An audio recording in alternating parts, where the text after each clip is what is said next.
ધાનપુર તાલુકાના દુધામલીમાં સમસ્ત કોળી સમાજની મહત્વપૂર્ણ બેઠક મળી. વર્ષ 2026થી નવું સામાજિક બંધારણ અમલમાં મૂકવાનો સર્વસંમતિથી નિર્ણય. દાહોદ જિલ્લાના દુધામલી ગામમાં આજરોજ સમસ્ત કોળી સમાજની એક મહત્વપૂર્ણ બેઠક યોજાઈ હતી. આ બેઠકમાં સમાજના સર્વાંગી વિકાસ, આર્થિક બચત અને સામાજિક શિસ્તના હેતુસર વર્ષ 2026થી નવું સામાજિક બંધારણ અમલમાં મૂકવાનો એકમતથી નિર્ણય લેવામાં આવ્યો હતો. આ બેઠકમાં નળ દુધામલીના આગેવાનો અને સભ્યોની ઉપસ્થિતિમાં બંધારણ અંગે વિસ્તૃત ચર્ચા કરવામાં આવી અને સૌએ તેને સ્વીકાર્યો હતો.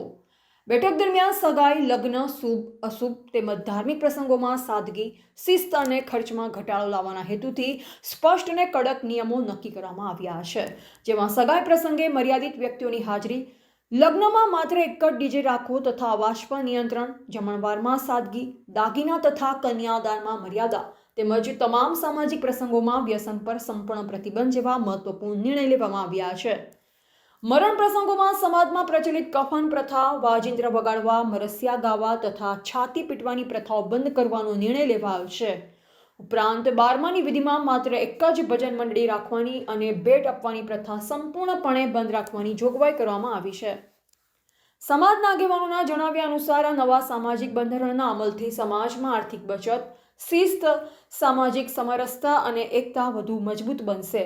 બેઠકમાં હાજર તમામ ગામોના પ્રતિનિધિઓએ આ બંધારણને સંપૂર્ણ રીતે સ્વીકારી તેનો કડક અમલ કરવાની ખાતરી આપવામાં આવી. એક પતરાળું 3 થી 5 રૂપિયામાં પતરાળું આવે અને 1000, 2, 3000 પતરાળા જોઈએ તેના પૈસા કઈ જા.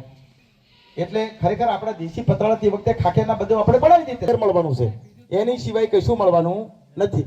તો આ થવું જોઈએ કે ના થવું જોઈએ, બધાને માન્ય ને? હા, ચાલો, જય જય કોળી સમાજ.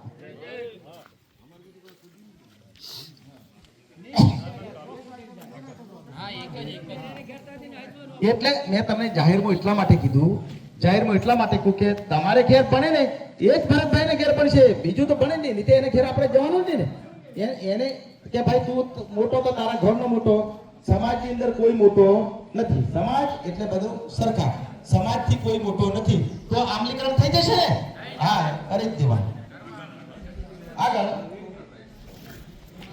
કન્યાદાનમાં જરૂર પૂરતા ઘર વપરાશના વાસણો જ લાવવાના, એની સિવાય વધારે વાસણો લાવવાના નથી. ખ્યાલ આવ્યો ને? પછી એમ કે 10 પેડા, પાછા આ બધા પ્રકારના મશીનો આવે. ચાલો કે 51 ડીશ, 51 થાળી, 51 વાટકી, ફળોનું ઢેકડું એમ કરવા જઈએ તો આપણે લાખ 2 લાખ રૂપિયાનું આ કન્યાદાન થઈ જાય. એટલે જરૂર પૂરતા જ વાસણો આપણે લાવવાના. કદાચ બેડું હોય તો 1 થી 2 બેડા લાવવાના તમારે, અને થોડા થોડા લાવવાના. 50,000, 60,000, વધારે 50-60,000 રૂપિયા લાવવાના. અને જો તમારી પાસે કન્યાદાનમાં પૈસા આવે, તમારી પાસે છોકરીને કંઈક આપવાની ઈચ્છા હોય તો તમે એને રોકડ રકમ અથવા બેંકમાં પૈસા મૂકીને એની બેંકની પાસબુક આપી દીધો. બચત તો વાત દેશો તો બિચારીને જીવનમાં ગમે ત્યારે કામ લાગશે. પણ તેને વાસણ તમે જરૂર કરતો વધારે આપી દો તો એ બધા માળીએ આપણે બધા મૂકી દઈએ છીએ. એને કોઈ દાડે ઠેલા ઉતારતા નથી, અને ઉપરનો ઉપર ફાટી જાય અને કેટલાક ઇલેક્ટ્રોનિક વાસણ હોય તો એના વાયર અંદર કાપી જાય. અને ન કરે નારાયણને કદાચ વરમાં 6 મહિના પાછો છૂટાછેડા કરવાના થયા. રિપોર્ટર કિશન મોહનિયા, દાહોદ.